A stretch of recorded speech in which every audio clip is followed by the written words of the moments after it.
ಪ್ರಿಯರೇ, ಈ ದಿನದ ಆರಾಧನೆಯನ್ನು ಪ್ರಾರಂಭ ಮಾಡುವಾಗ ನಾವು ದೇವರಿಗೆ ಕೃತಜ್ಞತಾ ಸ್ತೋತ್ರಗಳನ್ನು ಸಲ್ಲಿಸುತ್ತಾ ನಮ್ಮ ತಲೆಗಳನ್ನು ಆತನ ಚರಣದಲ್ಲಿ ಭಾಗಿಸೋಣ. ಪ್ರಾರ್ಥನೆ ಮಾಡೋಣ. ಪರಮ ಗುರುವೇ, ನಮ್ಮ ಒಡೆಯನೇ, ನಮ್ಮ ತಂದೆ, ನಮ್ಮ ದೇವರೇ, ನಿನಗೆ ಕೃತಜ್ಞತಾ ಸ್ತೋತ್ರಗಳನ್ನು ಸಲ್ಲಿಸುತ್ತೇವೆ. ಈ ಬೆಳಗಿನ ಜಾವದಲ್ಲಿ ಸ್ವಾಮಿ, ನಿನ್ನ ಪರಿಶುದ್ಧವಾದ ಸನ್ನಿಧಾನಕ್ಕೆ ಮತ್ತೊಂದು ಆವರ್ತೆ ಬರಲಿಕ್ಕೆ ಅವಕಾಶವನ್ನು ಕೊಟ್ಟದಕ್ಕಾಗಿ ವಂದನೆಗಳನ್ನು ಸಲ್ಲಿಸುತ್ತೇವೆ. ಈಗ ಕರ್ತನೇ, ನಾವು ನಿನ್ನನ್ನು ಆರಾಧಿಸಲಿಕ್ಕೆ ಸಿದ್ಧರಾಗಿರುವಾಗ ಯೆಹೋವನೇ, ಕ್ರಿಸ್ತ ಯೇಸುವಿನ ನಾಮದಲ್ಲಿ ನಿನ್ನ ಪವಿತ್ರವಾದ ಪ್ರಸನ್ನತೆ ನಮ್ಮ ಮಧ್ಯದಲ್ಲಿ ನೀಡಿ, ದೇವರೇ, ದೇವರ ಆತ್ಮನೇ, ನಮ್ಮನ್ನು ಸ್ವೀಕರಿಸಿಕೊಂಡು ನಮ್ಮನ್ನು ಮುದ್ರಿಸಿ ನಿನ್ನ ವಾಕ್ಯಗಳಿಂದ ಸ್ವಾಮಿ ನಮ್ಮನ್ನು ತೃಪ್ತಿಗೊಳಿಸು. ಮಾತೃ ಕರ್ತನೇ, ನಿನ್ನ ಮುಟ್ಟುವಿಕೆಯನ್ನು ನಮ್ಮೆಲ್ಲರಿಗೆ ಕೊಟ್ಟು ಸ್ವಾಮಿ, ನಾವೆಲ್ಲರೂ ನಿನ್ನ ಹತ್ತಿರದಲ್ಲೇ ಸೇರಿ ಇರುವ ಹಾಗೆ ಆಶೀರ್ವಾದ ಮಾಡು. ಕರ್ತನೇ, ಯೂಟ್ಯೂಬ್ ಮುಖಾಂತರ ನಾವು ನಿನ್ನನ್ನು ಆರಾಧಿಸುವಾಗ ದೇವರೇ, ನೀನೇ ಎಲ್ಲ ಘನತೆಯನ್ನು ಹೊಂದಿಕೊಳ್ಳಬೇಕಾಗಿ ಯೇಸುವಿನ ಶ್ರೇಷ್ಠವಾದ ನಾಮದಲ್ಲಿ ಬೇಡಿ ಹೊಂದಿದ್ದೇವೆ ಸ್ವಾಮಿ, ಆಮೇನ್. ಪ್ರಿಯವಾದವರೇ, ದೇವರ ವಾಕ್ಯಗಳಿಂದ ಕೀರ್ತನೆಗಳಲ್ಲಿ 67ನೇ ಅಧ್ಯಾಯ ನಾವು ಉತ್ತರ ಪ್ರತ್ಯುತ್ತರಕ್ಕಾಗಿ ಓದಿಕೊಳ್ಳೋಣ. हम भजन संहिता में 67 अध्याय हम उसे उत्तर प्रत्युत्तर के रूप में पढ़ेंगे. We'll read Psalm 67 responsively. Psalms 67 responsively. मैं पहला वचन पढ़ूंगा, दूसरा वचन मेरे साथ आप पढ़ेंगे, फिर बारी बारी हम पढ़ते रहेंगे. परमेश्वर हम पर अनुग्रह करे और हमको आशीष दे. वह हम पर अपने मुख का प्रकाश चमकाए, जिससे तेरी गति पृथ्वी पर और तेरा किया हुआ उद्धार सारी जातियों में जाना जाए. है परमेश्वर, देश देश के लोग तेरा धन्यवाद करें. देश देश के सब लोग तेरा धन्यवाद करें. राज्य राज्य के लोग आनंद करें और जय जयकार करें, क्योंकि तू देश देश के लोगों का न्याय धर्म से करेगा और पृथ्वी के राज्य राज्य के लोगों की अगुवाई करेगा. है परमेश्वर, देश देश के लोग तेरा धन्यवाद करें. देश देश के सब लोग तेरा धन्यवाद करें. भूमि ने अपनी उपज दी है. परमेश्वर जो हमारा परमेश्वर है, उसने हमें आशीष दी है. आइए हम 7वां वचन सब साथ मिलकर पढ़ें. परमेश्वर हमको आशीष देगा और पृथ्वी के दूर दूर देशों के सब लोग उसका ಭಯ ಮಾನೆಂಗೆ. ಪರಮೇಶ್ವರ್ ಆಶೀಷಿತ್ ಕರೆ. ನಮ್ಮ ತಲೆಗಳನ್ನು ಭಾಗಿಸಿ ಪ್ರಾರ್ಥನೆ ಮಾಡೋಣ. ಪ್ರಾರ್ಥನೆ ಆದ ನಂತರ ನಾವೆಲ್ಲರೂ परलोकद प्रार्थना जतिगे ಹೇಳ್ಕೊಳ್ಳೋಣ. हम इस समय अपने सिरों को झुकाकर प्रार्थना करेंगे. प्रार्थना के पश्चात प्रभु ने सिखाया हुआ प्रार्थना हम साथ करेंगे. Will pray. ಭೂಪರಲೋಕಗಳನ್ನು ನಿರ್ಮಿಸಿದಂಥ ಯೆಹೋವನೇ, ಯೇಸುವಿನ ಶ್ರೇಷ್ಠವಾದ ನಾಮದಲ್ಲಿ ನಿನ್ನನ್ನು ಕೊಂಡಾಡುತ್ತೇವೆ. ನಿನಗೆ ಎಲ್ಲ ಘನ ಮಾನ ಮಹಿಮೆಯನ್ನು ಸಲ್ಲಿಸುತ್ತೇವೆ. ಕರ್ತನೇ, ನಿನ್ನ ಕೃಪೆ, ನಿನ್ನ ಪ್ರೀತಿ ನಮ್ಮೆಲ್ಲರ ಮೇಲೆ ಇಟ್ಟಿರುವುದರಿಂದ ನಾವು ಈ ದಿನ ಜೀವಿಸುವ ಸಂಖ್ಯೆಯಲ್ಲಿ ನಮ್ಮ ಎಣುವಿಕೆಯನ್ನು ಮಾಡಿಕೊಳ್ಳುತ್ತಾ ನಿನ್ನನ್ನು ಸ್ತುತಿಸಿ ಕೊಂಡಾಡುತ್ತಾ ಇದ್ದೇವೆ ಸ್ವಾಮಿ. ಕರ್ತನೇ, ಈ ಲೋಕದಲ್ಲಿ ಎಷ್ಟೋ ಭಯಂಕರವಾದಂಥ ರೀತಿಯಲ್ಲಿ ರೋಗಗಳು ಹಬ್ಬಿದೆ, ಯುದ್ಧದ ಭಯ ನಿರ್ಮಿಸಿದೆ ಸ್ವಾಮಿ. ಎಲ್ಲ ಥರದಲ್ಲಿ ಎಲ್ಲ ಸ್ಥಿತಿಗತಿಗಳಲ್ಲಿ ಸ್ವಾಮಿ ನಾವಿದ್ದಾಗಲೂ ನೀನು ನಮ್ಮ ಜೊತೆಯಲ್ಲಿ ಇದ್ದುಕೊಂಡು ನಮ್ಮನ್ನು ಕಾಪಾಡಿದಿ. ನಮಗೆ ಜೀವಿಸುವ ಸಂಖ್ಯೆಯಲ್ಲಿ ಸ್ವಾಮಿ ಇರಲಿಕ್ಕೆ ಅವಕಾಶವನ್ನು ನೀಡಿ ನಮಗೆ ಬೇಕಾಗಿರುವಂಥ ಎಲ್ಲ ವಿಷಯಗಳನ್ನು ತಕ್ಕ ಸಮಯಕ್ಕೆ ಕೊಡುತ್ತಾ ಬಂದದಕ್ಕಾಗಿ ವಂದನೆಗಳನ್ನು ಸಲ್ಲಿಸ್ತೇವೆ. ನಮ್ಮ ಮಧ್ಯದಲ್ಲಿರ್ತಕ್ಕಂಥ ನಿನ್ನ ಜನರು, ನಮ್ಮ ಸಭಿಕರು, ಕರ್ತನೇ, ಈ ರೋಗದಲ್ಲಿ, ಕೊರೋನಾ ವೈರಸ್ಸಲ್ಲಿ ಸ್ವಾಮಿ ಅವರು ಸಿಕ್ಕಾಕ್ಕೊಂಡ್ರು ಸ್ವಾಮಿ. ಅವರು ಆ ವೈರಸ್ಸಿಂದ ಪೀಡಿತರಾದರು. ಆದರೆ ನಿನ್ನ ಕೃಪೆ, ನಿನ್ನ ಪ್ರೀತಿ ನಿನ್ನ ಜನರ ಮೇಲೆ ಇರುವುದರಿಂದ ಸ್ವಾಮಿ, ನಿನ್ನ ಜನರ ಪ್ರಾರ್ಥನೆ ಮುಖಾಂತರ ನೀನು ನಿನ್ನ ಜನರಿಗೆ ದೇವರೇ ನಿನ್ನ ಗಾಯವಾದ ಹಸ್ತದಿಂದ ಮುಟ್ಟಿ ಸ್ವಸ್ಥಗೊಳಿಸಿದಕ್ಕಾಗಿ ವಂದನೆಗಳನ್ನು ಸಲ್ಲಿಸ್ತೇವೆ. ಹೌದು ಸ್ವಾಮಿ, ಈ ರೋಗದಿಂದ ಎಷ್ಟೋ ಜನರು ಗತಿಸಿ ಹೋದರು. ಆದರೆ ಈ ಸಭೆಯ ಎಲ್ಲ ಜನರು ಒಬ್ಬರಾದರೂ ಸ್ವಾಮಿ, ಒಬ್ಬರಾದರೂ ಈ ರೋಗದಿಂದ ಪೀಡಿತರು ಒಬ್ಬರಾದರೂ ಸ್ವಾಮಿ ಮರಣಕ್ಕೆ ಒಳಗಾಗಲಿಲ್ಲ. ಸ್ತೋತ್ರವಾಗಲಿ ಸ್ವಾಮಿ. ಅವರಿಗೆ ನೀನು ಜಯವನ್ನು ನೀಡಿದಿ. ಬಲವನ್ನು ಕೊಟ್ಟದಕ್ಕಾಗಿ ವಂದನೆಗಳನ್ನು ಸಲ್ಲಿಸ್ತೇವೆ. ಈ ಸಮಯದಲ್ಲಿ ಸ್ವಾಮಿ, ನಾವು ನೀನು ಮಾಡಿರ್ತಕ್ಕಂಥ ಎಲ್ಲ ಕಾರ್ಯಗಳ ನಿಮಿತ್ತವಾಗಿ ಸ್ತೋತ್ರಗಳನ್ನು ಹೇಳುತ್ತಾ ನಿನ್ನಲ್ಲಿ ಬೇಡಿಕೊಳ್ತಾ ಇದ್ದೇವೆ ಸ್ವಾಮಿ. ನಿನ್ನ ಕೃಪೆ, ನಿನ್ನ ಆಶೀರ್ವಾದ ಇದೇ ರೀತಿಯಲ್ಲಿ ನಮ್ಮೆಲ್ಲರ ಮೇಲೆ, ನಮ್ಮ ಸಭೆಯ ಮೇಲೆ ಸದಾಕಾಲ ನೀಡುತ್ತಾ ನಡೆಸಬೇಕಾಗಿ ನಿನ್ನಲ್ಲಿ ಬೇಡಿಕೊಳ್ತಾ ಇದ್ದೇವೆ. ನಮ್ಮ ಸಭೆಗೆ ಇರತಕ್ಕಂಥ ಎಲ್ಲ ಥರದ ಕುಂದುಕೊರತೆಗಳನ್ನು ನೀಗಿಸು ಸ್ವಾಮಿ. ಈ ಸಭೆಗೆ ನಿನ್ನ ನಾಮದಲ್ಲಿ ಬಲಪಡಿಸು. ಇನ್ನೂ ಹೆಚ್ಚಿನ ರೀತಿಯಲ್ಲಿ ಈ ಸಭೆಯ ಮುಖಾಂತರ ನಿನ್ನ ಕಾರ್ಯಗಳನ್ನು ಆಗುವ ಹಾಗೆ ಆಶೀರ್ವಾದ ಮಾಡು. ಈ ಸಭೆಗೆ ಸಂಬಂಧಪಟ್ಟಿರ್ತಕ್ಕಂಥ, ಈ ಸಭೆಯಲ್ಲಿ ಸೇರಿರುವಂಥ ಪ್ರತಿಯೊಬ್ಬ ವ್ಯಕ್ತಿ, ಪ್ರತಿಯೊಂದು ಕುಟುಂಬಕ್ಕೋಸ್ಕರ ಪ್ರಾರ್ಥಿಸ್ತೇವೆ ಸ್ವಾಮಿ. ಪ್ರತಿಯೊಬ್ಬರಿಗೆ ಅವರ ಜೀವಿತಗಳನ್ನು ಆಶೀರ್ವದಿಸು ಸ್ವಾಮಿ. ಒಳ್ಳೆಯ ಆರೋಗ್ಯವನ್ನು ದಯಪಾಲಿಸು, ಸುರಕ್ಷಿತವಾಗಿ ಭದ್ರವಾಗಿ ಇಡು ಸ್ವಾಮಿ. ಅವರ ಮನೆ ಸುತ್ತಮುತ್ತಲು ದೇವದೂತರ ಕಾವಲುಗಾರರಾಗಿಟ್ಟು ಅವರ ಮನೆಯೊಳಗೆ ನಿನ್ನ ಪ್ರಸನ್ನತೆಯನ್ನು ಸದಾಕಾಲ ನೀಡುತ್ತಂದೆ. ಕರ್ತನೆ, ಅನಾರೋಗ್ಯದಿಂದ ಇರತಕ್ಕಂಥ ಎಲ್ಲ ನಿನ್ನ ಜನರಿಗೆ, ಬಲಹೀನತೆಯಿಂದ ಇರತಕ್ಕಂಥ ಎಲ್ಲ ನಿನ್ನ ಜನರಿಗೆ ಬಲವನ್ನು ಕೊಡು, ಒಳ್ಳೆಯ ಆರೋಗ್ಯವನ್ನು ದಯಪಾಲಿಸು ಸ್ವಾಮಿ. ಕರ್ತನೆ, ನಾವು ಅತಿ ಬೇಗನೆ ನಿನ್ನ ಮಂದಿರದಲ್ಲಿ ನಿನ್ನನ್ನು ಆರಾಧಿಸಲಿಕ್ಕೆ ಕರ್ತನೆ ನಾವು ಕಾಯ್ತಾ ಇರುವಾಗ ದೇವರೇ, ನಮ್ಮ ಪ್ರಾರ್ಥನೆಗಳನ್ನು ಕೇಳಿ ನಿನ್ನ ಮಂದಿರದಲ್ಲಿ ನಾವು ನಿನ್ನನ್ನು ಸೇರಿ ಆರಾಧಿಸಲಿಕ್ಕೆ ನಮಗೆ ಭಾಗ್ಯತೆಯನ್ನು ನೀಡುವ ಅವಕಾಶವನ್ನು ಕೊಡು ಸ್ವಾಮಿ. ಮತ್ತೊಂದು ಆವರ್ತೆ ಈ ಬೆಳಗಿನ ಜಾವದಲ್ಲಿ ತಂದೆ, ನೀನು ಮಾಡಿರ್ತಕ್ಕಂಥ ಎಲ್ಲ ಕಾರ್ಯಗಳಿಗೋಸ್ಕರ ಕೃತಜ್ಞತಾ ಸ್ತೋತ್ರಗಳನ್ನು ನೀಡುತ್ತಾ ನಿನ್ನಲ್ಲಿ ಬೇಡಿಕೊಳ್ತಾ ಇದ್ದೇವೆ. ನಮ್ಮ ಸುತ್ತಮುತ್ತಲಿರ್ತಕ್ಕಂಥ ಅನ್ಯ ಜನರಿಗೋಸ್ಕರ, ನಮ್ಮ ದೇಶದಲ್ಲಿರ್ತಕ್ಕಂಥ ಎಲ್ಲ ಜನರಿಗೋಸ್ಕರ ಪ್ರಾರ್ಥಿಸ್ತಾ ಇದ್ದೇವೆ. ಕರ್ತನೆ, ಇವರೆಲ್ಲರನ್ನು ಆಶೀರ್ವದಿಸು. ಇವರಿಗೆ ನಿನ್ನ ನಡೆಸುವಿಕೆಯನ್ನು ಇವರ ಜೀವಿತಗಳಲ್ಲಿ ಮಾಡುತ್ತಾ ಸ್ವಾಮಿ ಇವರನ್ನು ನಡೆಸು. ಕರ್ತನೆ, ಈ ದೇಶದಲ್ಲಿ ನಿನ್ನ ಆತ್ಮನ ಚಲನೆಯನ್ನು ಮಾಡು ಸ್ವಾಮಿ. ಈ ದೇಶದ ಎಲ್ಲ ಜನರನ್ನು ಕಾಪಾಡು ಕರ್ತನೆ. ಈ ದೇಶವನ್ನು ಆಳುವಂಥ ಎಲ್ಲ ನಾಯಕರನ್ನು ನಿನ್ನ ಕೈಲಿ ಒಪ್ಪಿಸಿಕೊಡ್ತಾ ಇದ್ದೇವೆ. ಅವರಿಗೆ ತಿಳುವಳಿಕೆ, ಬುದ್ಧಿ, ಜ್ಞಾನ, ಅವರಿಗೆ ಬೇಕಾಗಿರುವಂಥ ಎಲ್ಲ ಥರದ ಶಕ್ತಿಯನ್ನು ನೀಡಿ ಸ್ವಾಮಿ, ನಿನ್ನ ಚಿತ್ತವನ್ನು ಅವರ ಜೀವಿತಗಳಲ್ಲಿ ಪೂರ್ತಿಗೊಳಿಸಿ ಅವರ ಮುಖಾಂತರ ನೀನೇ ದೇಶವನ್ನು ನಡೆಸಬೇಕಾಗಿ ನಿನ್ನಲ್ಲಿ ಬೇಡಿಕೊಳ್ತಾ ಇದ್ದೇವೆ ಸ್ವಾಮಿ. ಈ ದೇಶಕ್ಕೆ ಸುರಕ್ಷತೆ, ಭದ್ರತೆಯನ್ನು ಕೊಡು. ಈ ದೇಶದಲ್ಲಿ ಸ್ವಾಮಿ ನಿನ್ನ ಕಾರ್ಯಗಳನ್ನು ಸಾಧಿಸು ತಂದೆ ಅಂತ ದೇವರೇ. ಅದೇ ರೀತಿಯಾಗಿ ನಿನ್ನ ಸೇವೆಯನ್ನು ಮಾಡ್ತಕ್ಕಂಥ ಎಲ್ಲ ನಿನ್ನ ಸೇವೆಗಳಿಗೋಸ್ಕರ ಪ್ರಾರ್ಥನೆಯನ್ನು ಮಾಡ್ತೇವೆ. ಪ್ರತಿಯೊಬ್ಬರನ್ನು ಆಶ್ವಸಿಸು ಸ್ವಾಮಿ. ಅವರಿಗೆ ಕರ್ತನೆ ಕೊಟ್ಟಿರ್ತಕ್ಕಂಥ ಜವಾಬ್ದಾರಿಗಳನ್ನು ಪೂರ್ತಿಗೊಳಿಸಲಿಕ್ಕೆ ನಿನ್ನ ಬಲ, ಶಕ್ತಿ, ನಿನ್ನ ಆತ್ಮನ ತುಂಬಬೇಕೆಂದು ತುಂಬಿಸಿ ನಿನ್ನ ಚಿತ್ತದಲ್ಲಿ ಅವರನ್ನು ನಡೆಸು ಕರ್ತನೆ. ನೀನೇ ನಿನ್ನ ಜನರಿಗೆ ಸ್ವಾಮಿ ನಿನ್ನ ಕಾರ್ಯಗಳನ್ನು ಮಾಡಲಿಕ್ಕೆ ಪ್ರೋತ್ಸಾಹಿಸ್ತಾ ಬಲಪಡಿಸಬೇಕಾಗಿ ನಿನ್ನಲ್ಲಿ ಬೇಡಿಕೊಳ್ತಾ ಇದ್ದೇವೆ. ಅದೇ ರೀತಿಯಾಗಿ ಬಾಂಬೆ ಕಾನ್ಫರೆನ್ಸ್, ಮುಂಬೈ ರೀಜನಲ್ ಕಾನ್ಫರೆನ್ಸ್ನ ಬಿಷಪ್ ಸಾಬ್ರು, ಮೇಡಮ್ ಮತ್ತು ಅವರ ಮಕ್ಕಳು, ಅವರ ಕುಟುಂಬವನ್ನು ಆಶೀರ್ವದಿಸು ಸ್ವಾಮಿ. ಅವರೆಲ್ಲರನ್ನು ಸ್ವಾಮಿ ಇಷ್ಟು ದಿನ ತನಕ ಕಾಪಾಡಿದೆ, ಸ್ತೋತ್ರವಾಗಲಿ. ಬರುವ ಎಲ್ಲ ದಿನಗಳಲ್ಲಿ ಸಹ ನೀನು ಕಾಪಾಡುತ್ತಾ ಅವರ ನೇತೃತ್ವದಲ್ಲಿ ಈ ಮುಂಬೈ ರೀಜನಲ್ ಕಾನ್ಫರೆನ್ಸನ್ನು ನಡೆಸು ಸ್ವಾಮಿ ತಂದೆ ಅಂತ ದೇವರೇ. ಕರ್ತನೆ, ನಿನ್ನ ಚರಣದಲ್ಲಿ ಈ ಕಾನ್ಫರೆನ್ಸಲ್ಲಿರ್ತಕ್ಕಂಥ ಎಲ್ಲ ಸಭಿಕರು, ಸಭಾಪಾಲಕರು, DS ಗಳು ಇವರನ್ನು ಆಶ್ವಸಿಸು ಸ್ವಾಮಿ. ಪಾಸ್ಟರ್ಗಳನ್ನು ಆಶ್ವಸಿಸು ಸ್ವಾಮಿ. ಅವರ ಪ್ರತಿಯೊಬ್ಬರ ಜೀವಿತಗಳನ್ನು ನಿನ್ನ ಚಿತ್ತದನುಸಾರವಾಗಿ ರೂಪಿಸಿ ನೀನೇ ಅವರಿಗೆ ಧೈರ್ಯ ಬಲವನ್ನು ಕೊಟ್ಟು ಸಮಾಧಾನದಲ್ಲಿರುವ ಹಾಗೆ ಆಶೀರ್ವಾದ ಮಾಡು ಕರ್ತನೆ. ಅದೇ ರೀತಿಯಾಗಿ ನಿನ್ನ ಚರಣದಲ್ಲಿ ನಮ್ಮೆಲ್ಲರಿಗೆ ಮತ್ತೊಂದು ಆವರ್ತಿ ಅರ್ಪಿಸುವಾಗ ಸ್ವಾಮಿ ನಮ್ಮನ್ನು ಸ್ವೀಕರಿಸಿಕೊಂಡು ನಿನ್ನ ವಾಕ್ಯದಿಂದ ನಮ್ಮನ್ನು ತೃಪ್ತಿಗೊಳಿಸಬೇಕಾಗಿ, ಮಾತ್ರವಲ್ಲದೆ ನಿನ್ನ ಚಿತ್ತವನ್ನು ನಮಗೆ ತಿಳಿಯಪಡಿಸೋದಕ್ಕಾಗಿ ನಡೆಯಲಿಕ್ಕೆ ನೀನೇ ನಮಗೆ ಬಲಪಡಿಸಬೇಕಾಗಿ, ನಮಗಾಗಿ ಪ್ರಾಣದಾನವನ್ನು ಕೊಟ್ಟು ಮೃತ್ಯುಂಜಯನಾಗಿರುವ ನಜರೇತಿನ ಯೇಸುವೇ ನಿನ್ನ ಪರಿಶುದ್ಧವಾದ ನಾಮದಲ್ಲಿ ಬೇಡಿ ಹೊಂದಿದ್ದೇವೆ ಸ್ವಾಮಿ, ಆಮೇನ್. ಪರಲೋಕ ಪ್ರಾರ್ಥನೆ ಹೇಳ್ಕೊಳ್ಳೋಣ.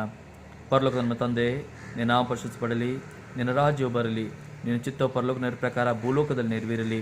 ನಮ್ಮ ಅನುದಿನದ ಆಹಾರ ನಮಗೆ ದಯಪಾಲಿಸಿಕೊಡು. ನಮಗೆ ತಪ್ಪನ್ನು ಶ್ರಮಿಸಂತೆ ನಮ್ಮ ತಪ್ಪನ್ನು ಶ್ರಮಿಸು. ನಮ್ಮನ್ನು ಶೋಧನೆ ಸೇರಿಸುವಂಥ ಕೇಡುಗಳನ್ನು ನಮ್ಮ ತಪ್ಪಿಸು. ಯಾಕಂದರೆ ರಾಜ್ಯವು, ಬಲವು, ಮಹಿಮೆ ಸದಾಕಾಲ ನೀವೇ ಸ್ವಾಮಿ, ಆಮೇನ್. ಪ್ರಿಯವಾದವರೇ, ಈ ದಿನ ವೇದ ಪಾರಣಕಾರಿಸುವಂಥ ಭಾಗದಲ್ಲಿ ಹಳೆ ಒಡಂಬಡಿಕೆಯಲ್ಲಿ ಯೆಶಾಯನ ಪ್ರವಾದನೆ ಗ್ರಂಥ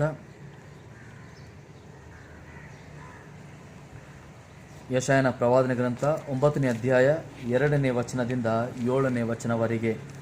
ಯೆಶಾಯನ ಪ್ರವಾದನೆ ಗ್ರಂಥ 9ನೇ ಅಧ್ಯಾಯ 2ರಿಂದ 7ನೇ ವಚನವರೆಗೆ. From the Old Testament, the reading is taken from book of Isaiah chapter 9 verses 2 to 7. Isaiah 9 2-7। यशायाह नबी द्वारा लिखित किताब 9वां अध्याय 2 से लेकर हम 7वें वचन तक पुराने नियम का भाग पढ़ेंगे। उसके बाद हम नए नियम के भाग में गलीतियों को लिखा पत्र 5वां अध्याय 1 वचन पढ़ेंगे। In the New Testament the reading will be from Galatians chapter 5 verse 1।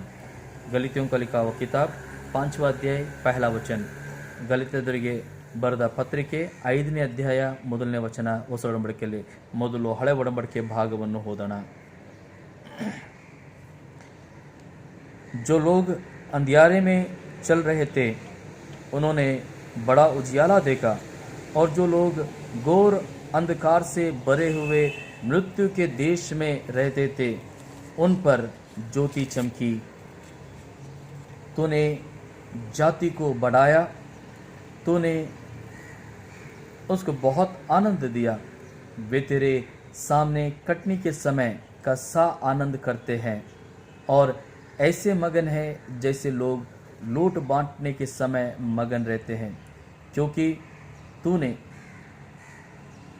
उसके गर्दन पर के भारी जुए और उसके भंगे के भास, उस पर अंधेर करने वाली की लाठी, इन सबों को ऐसा तोड़ दिया है जैसे मिदनियों के दिन में किया था, क्योंकि युद्ध में लड़ने वाले सिपाहियों के जूते और लोहू में लतड़े हुए कपड़े सब आग का कौर हो जाएगा, क्योंकि हमारे लिए एक बालक उत्पन्न हुआ, हमें एक पुत्र दिया गया है, और प्रभुता उसके कांधे पर होगी, और उसका नाम अद्भुत युक्ति करने वाला, पराक्रमी परमेश्वर, अनंत काल का पिता और शांति का राजकुमार रखा जाएगा। उसकी प्रभुता सर्वदा बढ़ती रहेगी और उसकी शांति का अंत न होगा। इसलिए वो उसको दाऊद की राजगद्दी पर इस समय से लेकर सर्वदा के लिए न्याय और धर्म के द्वारा स्थिर किए और संभाले रहेगा। सेनाओं का यहोवा की धुन के द्वारा यह हो जाएगा। आमेन। पढ़े हुए इस भाग को परमेश्वर आशीषित करें। उस उड़मड़ के भाग नए नियम का भाग गलीतियों को लिखा पत्र 5वां अध्याय 1 वचन। In the New Testament the reading is from Galatians chapter 5 verse 1। ಗಲಿತ್ಯದವರಿಗೆ ಬರೆದ ಪತ್ರಿಕೆ 5ನೇ ಅಧ್ಯಾಯ 1ನೇ ವಚನ. It was for freedom that Christ set us free. Therefore keep standing firm and do not be subject again to a yoke of slavery. May the good God add his blessings upon the reading of the portion. Amen.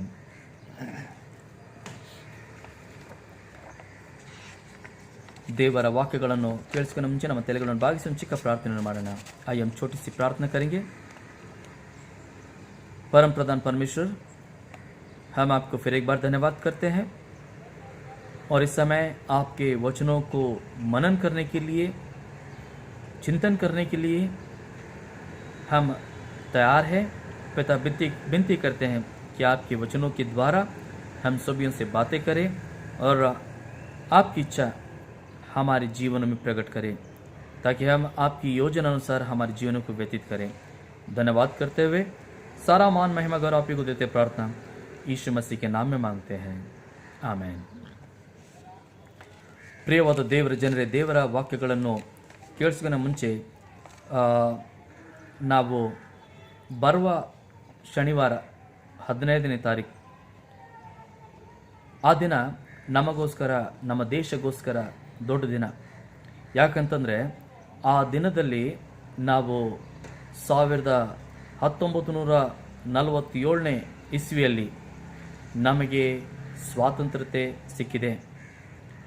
हम आने वाले 15 अगस्त को हमारा देश के लिए बहुत बड़ा दिन है और उस दिन 1947 को 15 अगस्त के दिन हमें संपूर्ण आज़ादी मिल चुकी है और यह आज़ादी का खुशी हम सारे लोगों को, हमारे देश के सभी लोगों को, सभी जाति, धर्म, भाषाएं, सभियों के लिए ये बहुत बड़ा खुशी का या ये बहुत बड़ा दिन है जिसमें हम अति आनंदित हैं।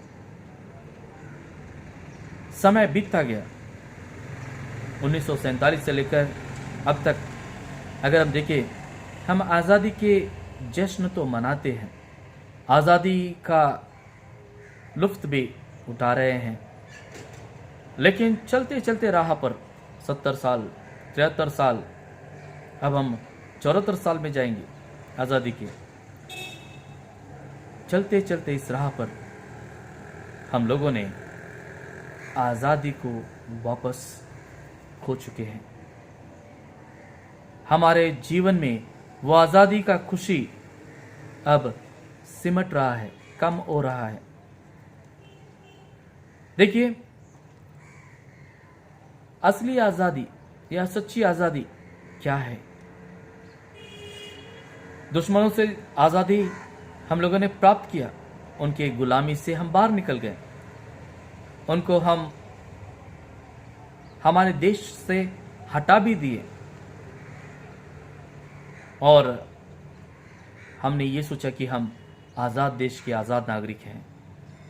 वाकई हम हैं, लेकिन चलते चलते हमारी आज़ादी सिमट रही, जैसे मैंने कहा सिमट रही है।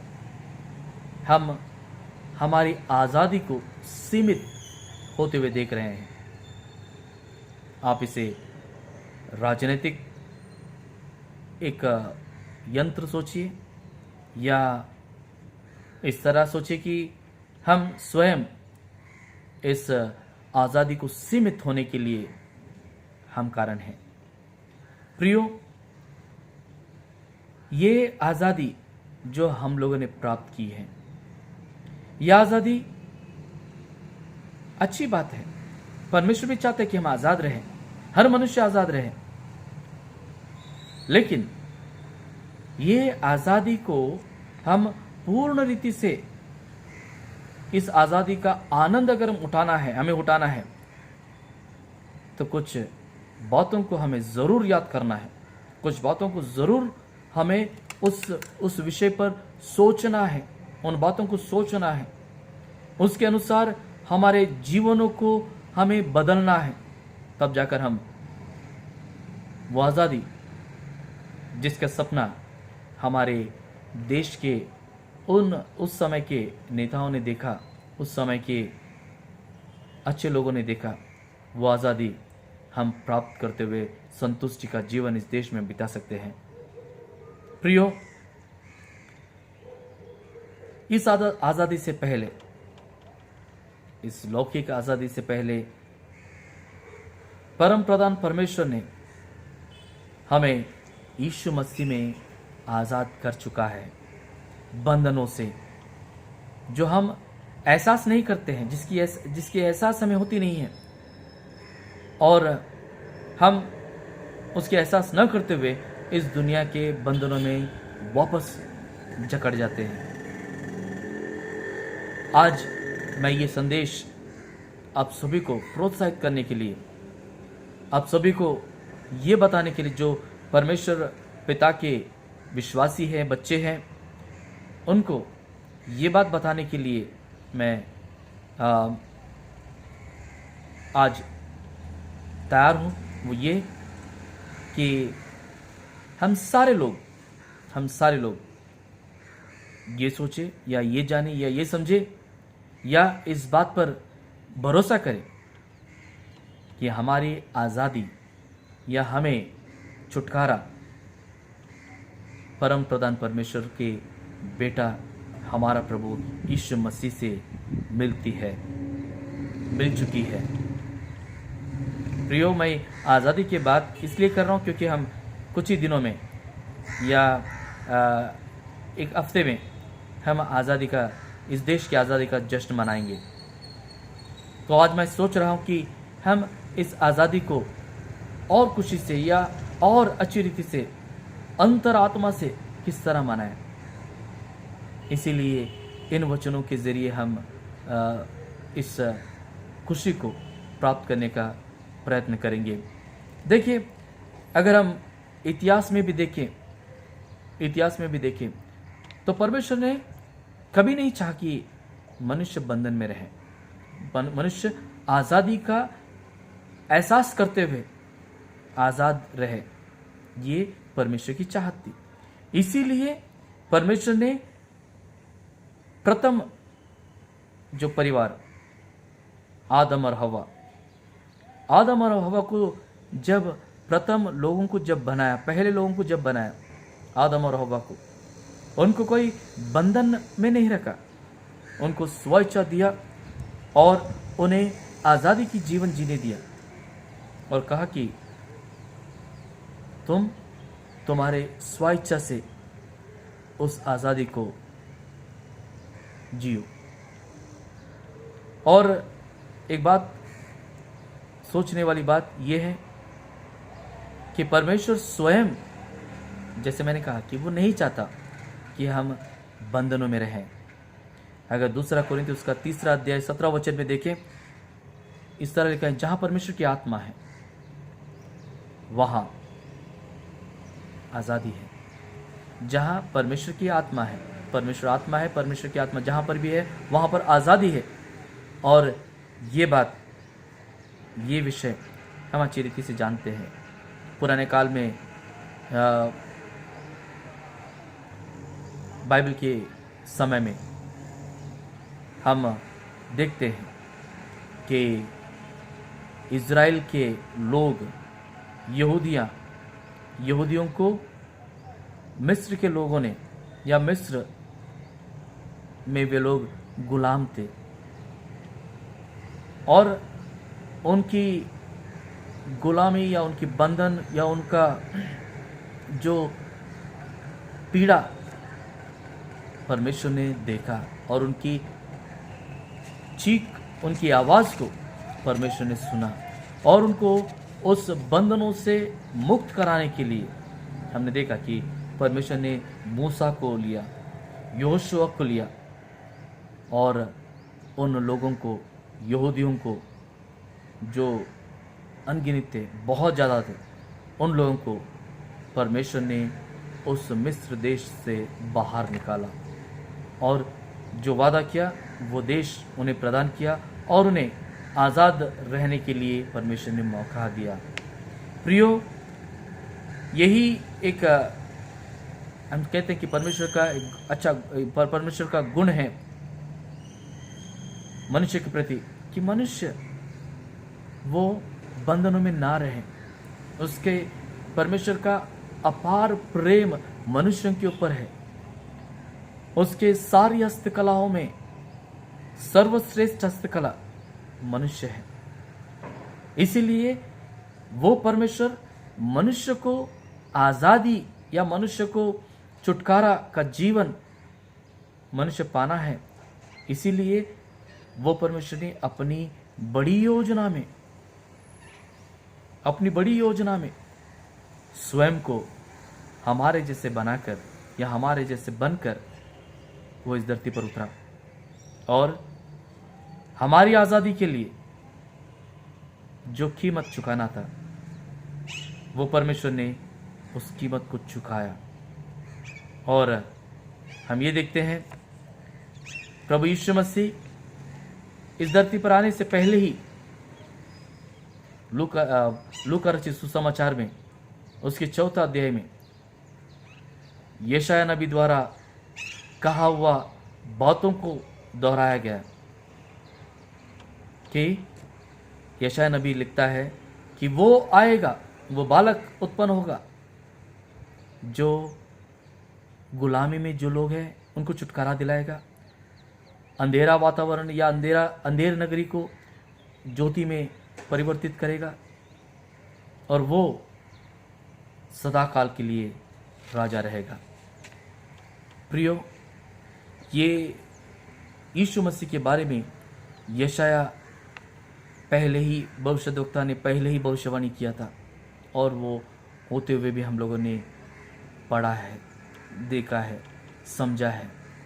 यीशु का इच्छा ये है कि हम सारे लोग आज़ादी को मनाएं या आज़ादी, हम हमेशा आज़ादी प्राप्त करते रहे। और ये जो आज़ादी का मैं कह रहा हूँ, ये आज़ादी सारे इस धरती के सारे लोगों के लिए मायने रखता है, और विशेषकर हमारे देश में जहाँ पर भिन्न भिन्न जाति, धर्म, भाषाएं और अलग अलग लोग, इतने सारे भिन्नता हमारे देश में है। और यहाँ पर हमारे देश में, जैसे मैंने कहा कि 47 से चल रहा है, और अब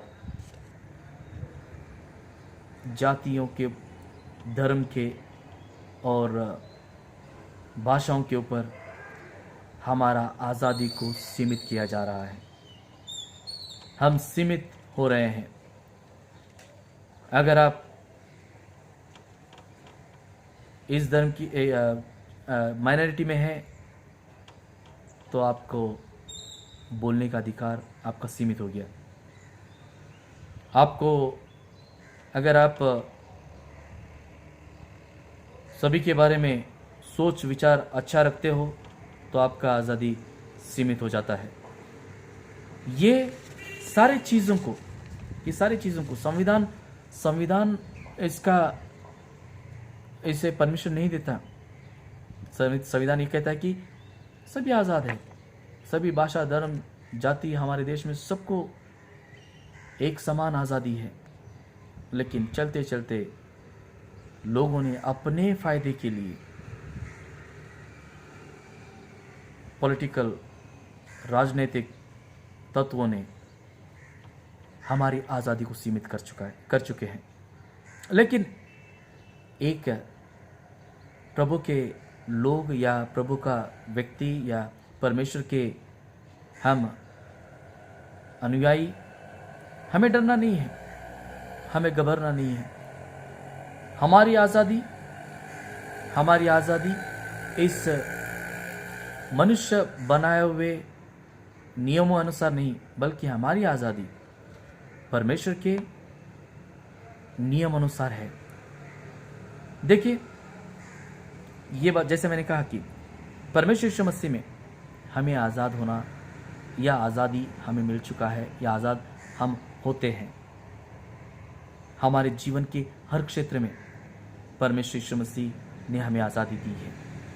जीवन के हर क्षेत्र में हम उस आज़ादी को कैसे महसूस कर सकते हैं? परमेश्वर के सामर्थ्य से महसूस कर सकते हैं। We can experience the power of God's freedom in our lives. देखिए, उदाहरण के लिए 3 विषय हैं जिसको लेकर मैं बात करना चाहता हूँ। अगर ये 3 क्षेत्र में, बहुत सारे क्षेत्र हैं, ये 3 क्षेत्र में अगर हम आज़ादी पा लिए या महसूस किए तो हम, भले हमें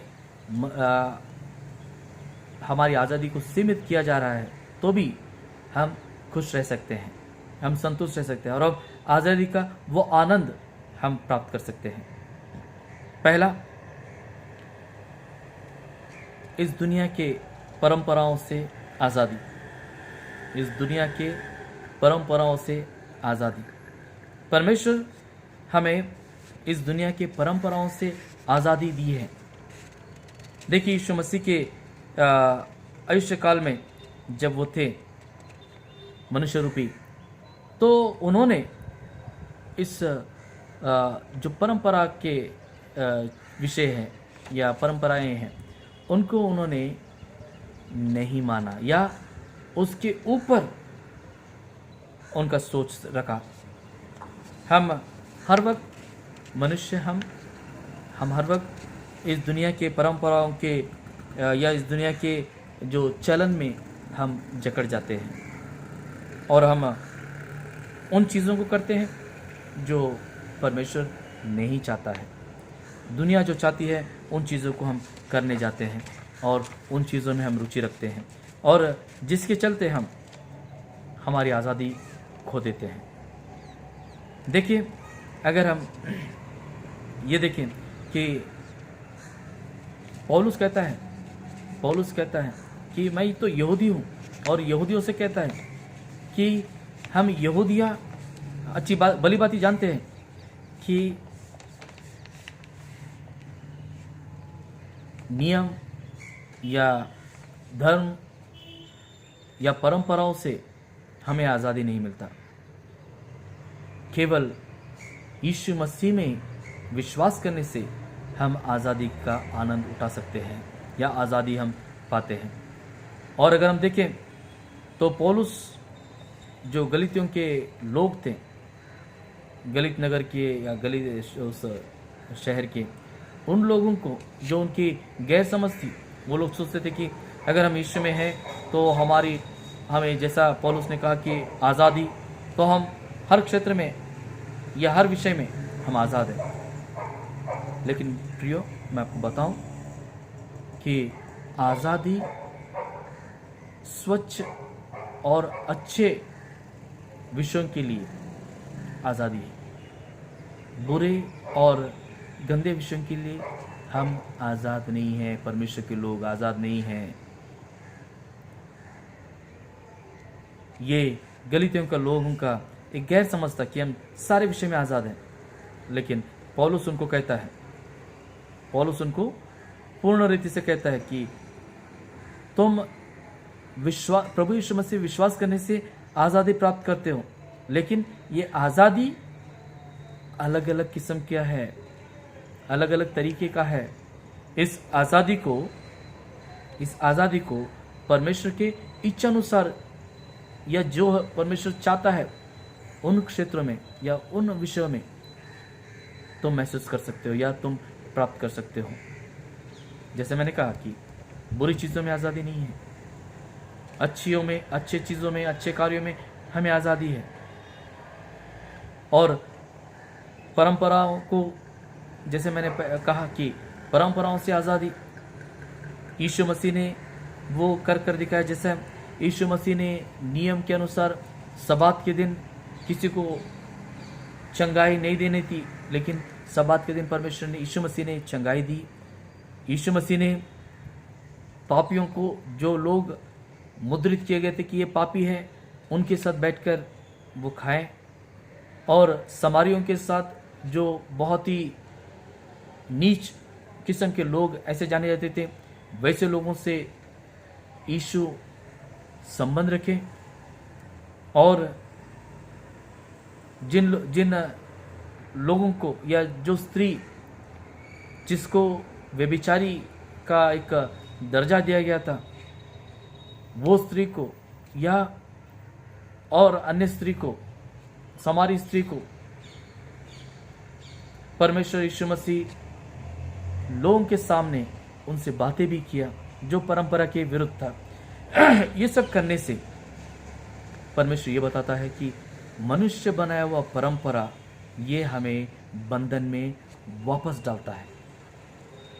हम अच्छे कार्यों को, उस परंपराओं से बाहर आकर अच्छे कार्यों को करना है, या अच्छे कार्य करने का एक मनसा हमें होना चाहिए। तो तब हम उस आज़ादी का, वास्तविकता की आज़ादी का हम लुत्फ़ उठा सकते हैं। Freedom over the traditions will lead you to have the peace of freedom. दूसरा, प्रभु यीशु मसीह कहता है, या दूसरा विषय हम ये देखते हैं कि बंधनों से, पाप के बंधनों से आज़ादी, पाप के बंधनों से आज़ादी होना ज़रूरी है। यीशु मसीह मार्क रचित सुसमाचार उसका 10वां अध्याय 45वें वचन में कहता है कि मनुष्य का पुत्र इस धरती पर वो सेवा करवाने के लिए नहीं बल्कि सेवा करने के लिए आया है, और बहुतों के लिए अपना प्राण देकर उन्हें मोल लेने के लिए आया है। He came to give his life as ransom for many. प्रियो, यीशु मसीह, अगर हम देखें तो यीशु मसीह हम सारे लोगों को इस परंपराओं से, इन पाप के बंधनों से हमें छुटकारा या हम आज़ादी से रहना है, ये वो सोचते हैं। इसीलिए उनकी उस सोच समझ की वजह से, परमेश्वर की सोच समझ की वजह से हमें उन्होंने आज़ादी दिलाया, परंपराओं के ऊपर विजय कराया, पाप के बंधनों पर विजय कराया। पाप के बंधनों पर विजय कराने के लिए जो नियम अनुसार जो चीज़ें करनी थी, उन सारी चीज़ों को उन्होंने किया। उन्होंने अपने आप को उस घोर मृत्यु के हवाले किया। उसने परमेश्वर प्रभु यीशु मसीह ने पीड़ा उठाया, वो हमारे पाप के खातिर अपना बहुमूल्य लहू बहाया और उनके लहू बहाने से हम पाप मुक्त हो गए हैं। इस बात को हमें याद रखना है। पौलुस यही कहता है कि अगर हम गलातियों का 5वां अध्याय पहला वचन पढ़ रहे हैं तो उसमें इस जैसा हम लोगों ने पढ़ा कि परमेश्वर यीशु मसीह ने हमें आज़ादी दी है और ये आज़ादी में तुम बने रहो। Stand fast therefore in the liberty with Christ hath made us free and be not entangled again with the yoke of bondage। परमेश्वर का योजना है कि हम पाप में न रहें। देखिए, पाप का बंधन है उसके बारे में स्पष्टता से पौलुस कहता है रोमी उसका 3 अध्याय 23 वचन में कि सारे लोगों ने पाप किया है और परमेश्वर के महिमा से वे नीचे हो गए हैं या परमेश्वर की महिमा से वंचित हो गए हैं। और आगे पौलुस ये भी कहता है, परमेश्वर के वचन में ये स्पष्ट है कि हम सारे पापी हैं, हम परमेश्वर की महिमा करने के लिए अयोग्य हैं, लेकिन परमेश्वर के उस बड़े कार्य की वजह से, परमेश्वर के लहू बहाने की वजह से, हमें वो मोल लेने की वजह से, पौलुस आगे इस तरह लिखता है रोमी का लिखा पत्र उसका 6 अध्याय 23 वचन में, वहां पर उत्तर देता है, कहता है कि पाप का जो वेतन है वो मृत्यु है। पाप का वेतन मृत्यु है, लेकिन परमेश्वर यीशु मसीह में हम सभी को अनंतकालीन का जीवन है। परमेश्वर यीशु मसीह में हम सभी को अनंतकालीन का जीवन है। ये हमें महसूस करना है कि परमेश्वर यीशु मसीह हमें एक सुंदर बहुमूल्य हमें उपहार दिया है। इस उपहार को हमें ग्रहण करना है, महसूस करना है। इस दुनिया में पाप के बंधन में डालने वाले बहुत सारी चीजें हैं। शैतान नहीं चाहता कि हम पाप के बंधनों से बाहर आए। वो किसी न किसी तरह हमें जकड़ने की प्रयत्न करता है। हो सकता है कि अब हम इंटरनेट का बहुत ज़्यादा यूज़ करते हैं, तो हो सकता है कि हमारा समय पूरा इंटरनेट के सर्फिंग में लगा दे। हो सकता है कि हमें गंदी चीज़ों को देखने में लगा दे, हमारे जवानों को। हो सकता है जवान बच्चों को ड्रग्स, शराब और गंदी गंदी विषय को उसके आदी बना दे। हो सकता है कि हम व्यभिचार में फंस जाएं। तो ये सारी चीज़ें शैतान हमें पाप के बंधन में जकड़ने के लिए करता है। और एक समय ऐसा आता है कि जब हम इससे बाहर निकलने, अगर ये गुण है हमारे अंदर, ये सारी बातें अगर हमारे अंदर होगा, तो कभी ना कभी हम इससे बाहर निकलने की प्रयत्न करने की कोशिश करते हैं, लेकिन वो पाप का जड़ इतना गहरा हो गया रहता है कि हम उस बंधनों से बाहर निकल नहीं सकते। तो यही कारण है कि बहुत सारे जवान बच्चे वे आज परमेश्वर के राह पर से भटक गए हैं। एक अच्छा परिवार में न रहते हुए वे लोग अंधकार की बंधनों में जकड़ गए हैं। प्रियो, ये महसूस करना बहुत ज़रूरी है कि हमें परमेश्वर ने परंपराओं की, इस दुनिया के परंपराओं के ऊपर विजय कराया है, हमें पाप के बंधनों से छुटकारा दिया है। और तीसरा बहुत ही महत्वपूर्ण क्षेत्र ये है जिसके ऊपर हमें आज़ादी प्राप्त हुई है, वो डर, फियर। डर सारी दुनिया में फैली है, सारे लोगों में है। बिना डर का कोई नहीं है। कभी इस विषय का डर, कभी उस विषय का डर, कभी ये बीमारी, कभी वो बीमारी, कभी इसका खोने का डर, कभी वो चीज़ खोने का डर। पूरा हमारे माहौल में बसा हुआ है। और ये डर, ये भय हमें यहाँ तक कि परमेश्वर के साथ संपर्क करने में से भी रोकता है। और इस शैतान का बहुत बड़ा चाल है कि हमें वो डरा कर रखे, हमें वो भय में रखे। लेकिन प्रियो, परमेश्वर ने इस विषय के ऊपर भी हमें आज़ादी दिलाया है। ये महसूस करना ज़रूरी है, ये महसूस करना बहुत ज़रूरी है। हम नीति वचन उसका पहला अध्याय 33 वचन अगर हम पढ़े तो वहाँ पर इस तरह लिखा है, परमेश्वर कहता है कि मेरे बच्चों मेरे बात सुनो, मेरे बच्चों मेरी बात सुनो और मेरे पास रहो, या उन बातों में तुम निवास करो, तब तुम सुरक्षित और आसानी से जी पाओगे, बिना भय का, बिना कोई भयंकर विषयों का।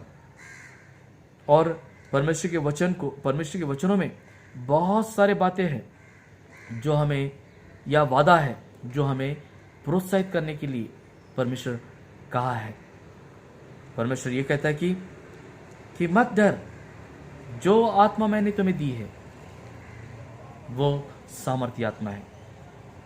और कहता है, अगर हम यशाया में देखें वहां पर भी इस तरह कहता है कि मत डर।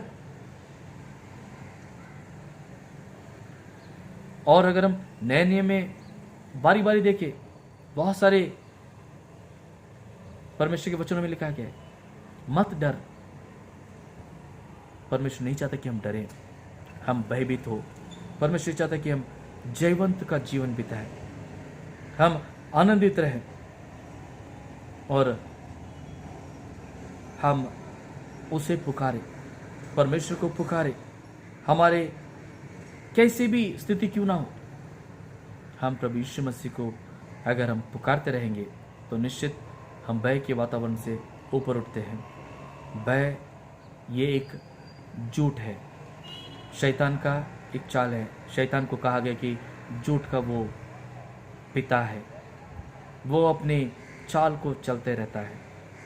इस डर को, इस भय को हमारे अंदर उत्पन्न करके हमें परमेश्वर के प्रेम से, परमेश्वर के करुणा से वंचित करने का प्रयत्न करता है।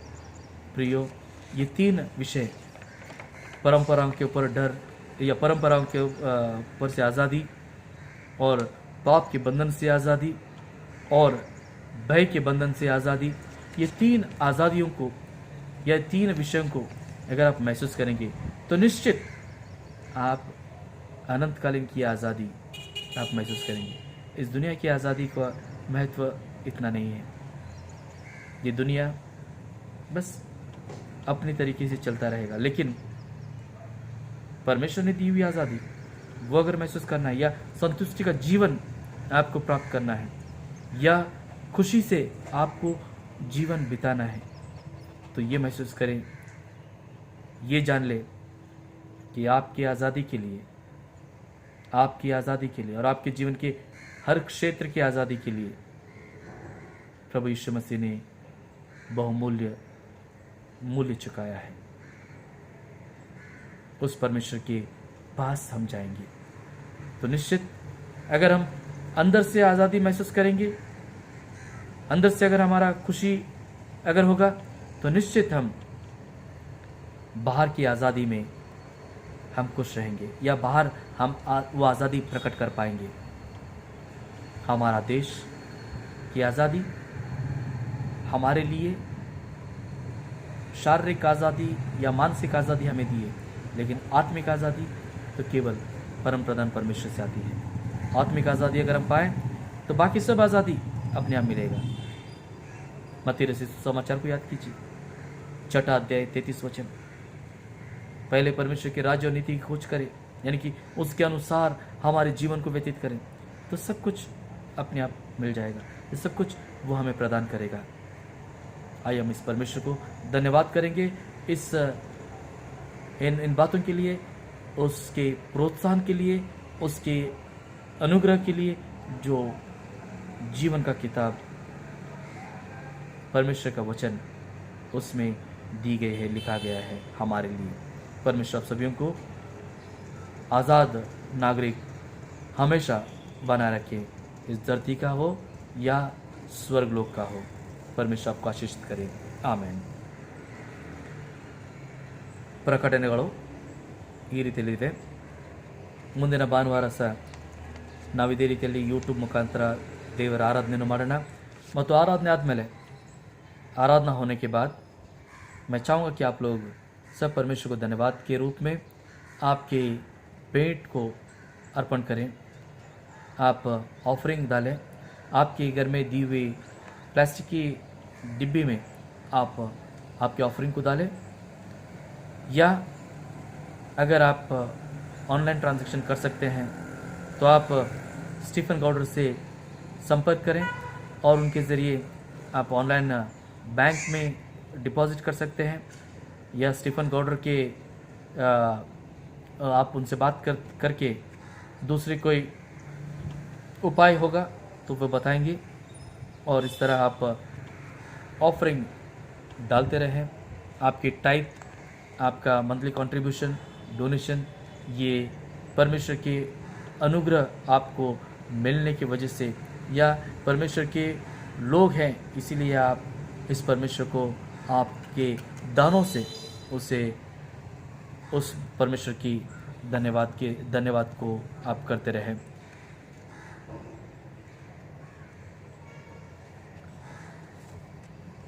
ಈ ವಾರದಲ್ಲಿ ತಮ್ಮ ಜನ್ಮದಿನ ಆಚರಿಸುವಂಥ ಜನರ ಹೆಸರನ್ನು ಓದ್ತೇನೆ ಮತ್ತು ವೆಡ್ಡಿಂಗ್ ಆ್ಯನಿವರ್ಸರೀಸ್ ಆಚರಿಸುವಂಥ ಜನರ ಹೆಸರನ್ನು ಓದ್ತೇನೆ। ಅದಾದಮೇಲೆ ನಾವು ಇವ್ರಿಗೋಸ್ಕರ ಪ್ರಾರ್ಥನೆ ಮಾಡೋಣ, ಇವರೆಲ್ಲರಿಗೋಸ್ಕರ ಮತ್ತು ಅನಾರೋಗ್ಯದಿಂದಿರ್ತಕ್ಕಂಥ ಜನರಿಗೋಸ್ಕರ ಸಹ ನಾವು ಪ್ರಾರ್ಥನೆ ಮಾಡೋಣ।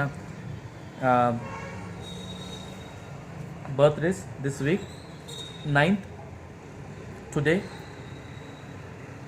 Jayashree James Hirekerur, 10th August Mercy Vilas Aljand, 10th Shalini Shashikant Bajad, 10th Suputra Hirekerur, 10th Solomon Anand Hirekerur, 10th Prakash Yesudas Sutage, 14th Anita Babu Dodmani, Ashwin Stanley Maben, 15th Ratnamma Prakash Minge. ಇವರು ತಮ್ಮ ಜನ್ಮದಿನವನ್ನು ಈ ವಾರದಲ್ಲಿ ಆಚರಿಸ್ತಾ ಇದ್ದಾರೆ। ಮತ್ತು wedding anniversaries on 14th Mrs and Mr Daniel Y Ezekiel, ಇವರು ತಮ್ಮ ವೆಡ್ಡಿಂಗ್ ಆ್ಯನಿವರ್ಸರೀಸನ್ನು ಆಚರಿಸ್ತಾ ಇದ್ದಾರೆ 14th ಇವರೆಲ್ಲರಿಗೋಸ್ಕರ ನಾವು ಪ್ರಾರ್ಥನೆ ಮಾಡೋಣ। ಮೊದಲು ಬರ್ತ್ಡೇ ಸಾಂಗ್ ಆಡಿ, ಬರ್ತ್ಡೇ ಇದ್ದವ್ರಿಗೋಸ್ಕರ ಅವರಿಗೆ ದೇವರ ಆಶೀರ್ವಾದ ಅವ್ರ ಮೇಲೆ ಕೇಳ್ಕೊಳ್ಳೋಣ। ಬರ್ತ್ಡೇ ಸಾಂಗ್ ಆಡೋಣ। Happy birthday to you, Happy birthday to you, happy birthday dear all, happy birthday to you. May God bless you all. ದೇವರು ನಿಮಗೆಲ್ಲರಿಗೂ ಆಶೀರ್ವದಿಸಲಿ। ಪ್ರಾರ್ಥನೆ ಮಾಡೋಣ। ಪ್ರಾರ್ಥನೆಯಲ್ಲಿ ಇವರೆಲ್ಲರಿಗೆ ನೆನೆಸ್ಕೊಂಡು ಮತ್ತು ಇನ್ನು ಕೆಲವರು ಅವರಿಗೆ ನೆನೆಸ್ಕೊಳ್ಳೋಣ ಮತ್ತು ದೇವರ ಕೃಪೆಯನ್ನು ನಮ್ಮೆಲ್ಲರ ಮೇಲೆ ಬೇಡೋಣ। ಪ್ರಾರ್ಥನೆ ಮಾಡೋಣ। ಆಯಂ ಪ್ರಾರ್ಥನೆ ಕರೆ। ಪ್ರೀತಿ ಒಳ್ಳೆ ಸ್ವಾಮಿ, ನಿನಗೆ ಕೃತಜ್ಞತಾ ಸ್ತೋತ್ರಗಳನ್ನು ಸಲ್ಲಿಸ್ತೇವೆ। ಈ ಸಮಯದಲ್ಲಿ ಕರ್ತನೆ, ಈ ವಾರದಲ್ಲಿ ತಮ್ಮ ಜನ್ಮದಿನವನ್ನು ಆಚರಿಸುವಂಥ ಜನರನ್ನು ನಿನ್ನ ಚರಣದಲ್ಲಿ ಅರ್ಪಿಸ್ತಾ ಇದ್ದೇವೆ ಸ್ವಾಮಿ। ನಿನ್ನ ಪವಿತ್ರವಾದ ಚರಣದಲ್ಲಿ ಕರ್ತನೆ, Jayashree James Hirekerur, Mercy Aljend, Shalini Bajal, Suputra Hirekerur, Solomon Hirekerur, Prakash Sutge, Anita Doddamani, Ashwin Maben, Ratnamma Minge ಇವರನ್ನು ಅರ್ಪಿಸ್ತಾ ಇದ್ದೇನೆ. ಕರ್ತನೆ, ಈ ನಿನ್ನ ಪ್ರಿಯವಾದ ಜನರ ಮೇಲೆ ನಿನ್ನ ಕೃಪೆ ಆಶೀರ್ವಾದವನ್ನು ನೀಡು ಸ್ವಾಮಿ. ಇವರು ಯಾವ ರೀತಿಯಲ್ಲಿ ಈ ದಿನ ತನಕ ನಿನ್ನ ಸುರಕ್ಷತೆ ಭದ್ರತೆ ಹೊಂದಿಕೊಂಡು ನಿನ್ನ ಹತ್ತಿರದಲ್ಲಿ ತಮ್ಮ ಜೀವನವನ್ನು ಬಾಳಿದ್ರು, ಅದೇ ರೀತಿಯಲ್ಲಿ ಹೊಸ ವರ್ಷದಲ್ಲಿ ಸ್ವಾಮಿ, ಅವರ ಜೀವಿತದ ಹೊಸ ವರ್ಷದಲ್ಲಿ ನೀನು ಅವರ ಜೊತೆ ಇದ್ದುಕೊಂಡು ಇವರನ್ನು ಕಾಪಾಡು ಸ್ವಾಮಿ. ಇವರಿಗೆ ಬೇಕಾಗಿರುವಂಥ ಎಲ್ಲ ಆಶೀರ್ವಾದಗಳನ್ನು ಕೊಟ್ಟು ಸ್ವಾಮಿ, ಎಲ್ಲ ಕೇಟಗಳನ್ನು ತಪ್ಪಿಸಿ ಅಂಧಕಾರದ ಬಂಧನಗಳಿಂದ ದೂರವಾಗಿಟ್ಟು ನಿನ್ನ ನಾಮದ ನಿಮಿತ್ತವಾಗಿ ಹೊಸ ವರ್ಷದಲ್ಲಿ ಹೊಸ ಆಶೀರ್ವಾದಗಳಲ್ಲಿ ಇವರು ಸಂತುಷ್ಟವಾಗಿ ಇರುವಾಗಿ ಕೃಪೆಯನ್ನು ಕೊಡು. ಬರುವ ಎಲ್ಲ ದಿನಗಳ ಎಲ್ಲ ಸಮಯಗಳಲ್ಲಿ ದೇವರ ಕೃಪೆಯಲ್ಲಿ ಬೆಳೆಯುತ್ತಾ ಇವರು ಇರುವಂತೆ ಆಶೀರ್ವಾದ ಮಾಡು ಸ್ವಾಮಿ. ಅದೇ ರೀತಿಯಾಗಿ ತಮ್ಮ ವೆಡ್ಡಿಂಗ್ ಆ್ಯನಿವರ್ಸರೀಸ್ ಆಚರಿಸುವಂಥ Mrs and Mr Daniel Ezekiel ಸ್ವಾಮಿ, ಇವರನ್ನು ಈ ಕುಟುಂಬವನ್ನು ನಿನ್ನ ಕೈಲಿ ಅರ್ಪಿಸ್ತಾ ಇದ್ದೇವೆ. ಈ ಕುಟುಂಬವನ್ನು ಆಶೀರ್ವದಿಸಿ ನೀನು ಈ ವರ್ಷ ತನಕ ನಡೆಸಿದಿ ಸ್ವಾಮಿ. ಇವರಿಗೆ ಇನ್ನೂ ಒಂದು ವರ್ಷ ನಿನ್ನ ಕೃಪೆಯಲ್ಲಿ ಕೊಟ್ಟಿದ್ದಿ ಸ್ವಾಮಿ. ಈ ಹೊಸ ವರ್ಷದಲ್ಲಿ ಅವರು ತಮ್ಮ ಮದುವೆ ಜೀವಿತವನ್ನು ಪ್ರವೇಶಿಸಲಿಕ್ಕಿರುವಾಗ ತಂದೆಯಂತ ದೇವರ ಕ್ರಿಸ್ತ ಯೇಸುವಿನ ನಾಮದಲ್ಲಿ ಇವರಿಗೆ ಆಶೀರ್ವದಿಸು ಸ್ವಾಮಿ. ಇವರ ಕುಟುಂಬದಲ್ಲಿ ತಕ್ಕಂಥ ಎಲ್ಲ ಥರದ ಕುಂದುಕೊರತೆಗಳನ್ನು ನೀಗಿಸಿ ಇವರಿಗೆ ಎಲ್ಲ ಕಾಲದಲ್ಲಿ ಸ್ವಾಮಿ ಯಾವ ರೀತಿ ಈ ದಿನ ತನಕ ಬಲಪಡಿಸುತ್ತಾ ನಡೆಸಿದೆಯೋ ಅದೇ ರೀತಿಯಲ್ಲಿ ಇವರನ್ನು ಇನ್ನೂ ಹೆಚ್ಚಿನ ರೀತಿಯಲ್ಲಿ ಬಲಪಡಿಸುತ್ತಾ ನಡೆಸು. ನಿನ್ನ ಪ್ರೀತಿಯಲ್ಲಿ ಇವರು ಬೆಳೀಲಿ. ಮಾತ್ರವಲ್ಲದೆ ಸ್ವಾಮಿ, ಇವರಿಗೆ ಕೊಟ್ಟಿರ್ತಕ್ಕಂಥ ಮಕ್ಕಳನ್ನು ಆಶೀರ್ವದಿಸು. ಯವನ ಪ್ರಾಯದಲ್ಲಿರ್ತಕ್ಕಂಥ ಮಕ್ಕಳನ್ನು ಸ್ವಾಮಿ, ಅವರ ವಿದ್ಯಾಭ್ಯಾಸಗಳಲ್ಲಿ ನಿನ್ನೆ ಸಹಾಯಕನಾಗಿರು. ಅವರಿಗೆ ಎಲ್ಲ ಥರದ ಆಶೀರ್ವಾದಗಳನ್ನು ನೀಡು. ಈ ಕುಟುಂಬವನ್ನು ಸ್ವಾಮಿ ನಿನ್ನ ನಾಮದಲ್ಲಿ ಮುದ್ರಿಸು.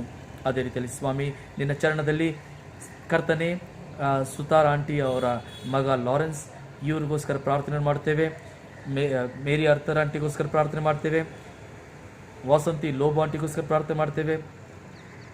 ಕುರಿ ಆಂಟಿಗೋಸ್ಕರ ಪ್ರಾರ್ಥನೆ ಮಾಡ್ತೇವೆ. ಜಾನ್ ಇಮ್ಯಾನ್ಯುಯಲ್ ಈ ಸಹೋದರನಿಗೋಸ್ಕರ ಪ್ರಾರ್ಥನೆ ಮಾಡ್ತೇವೆ.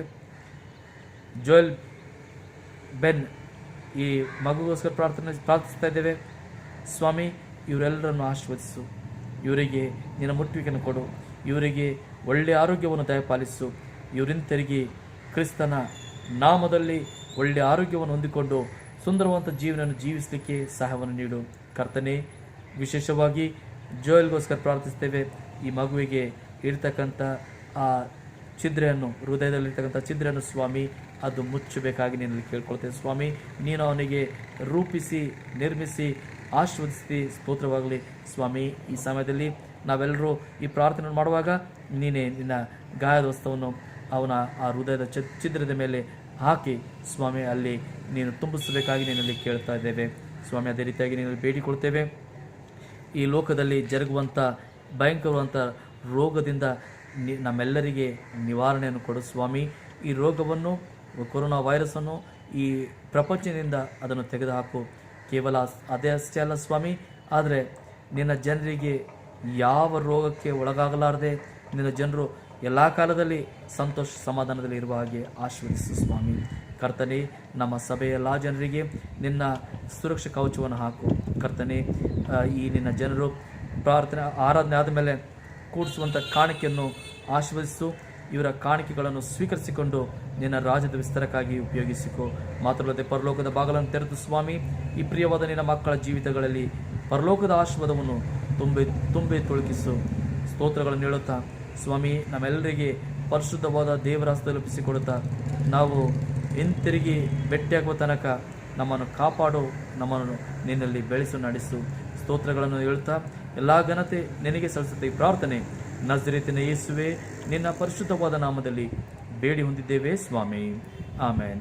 ನಮ್ಮ ಕರ್ತನಾದ ಯೇಸು ಕ್ರಿಸ್ತನ ಕೃಪೆ, ತಂದೆಯಾದ ದೇವರ ಪ್ರೀತಿ, ಪರಿಶುದ್ಧಾತ್ಮನ ಉನ್ನತಿ ಸಹವಾಸ ನಿಮ್ಮೆಲ್ಲರ ಜೊತೆಯಲ್ಲಿ ಇಂದಿಗೂ ಎಂದಿಗೂ ನೆಲೆಯಾಗಿರಲಿ, ಆಮೇನ್. ದೇವರು ನಿಮ್ಮೆಲ್ಲರಿಗೂ ಆಶೀರ್ವದಿಸಲಿ. ಮತ್ತೆ ಮುಂದಿನ ವಾರ ನಾವು ಇದೇ ರೀತಿಯಲ್ಲಿ ಭೇಟಿಯಾಗೋಣ, ಆಮೇನ್.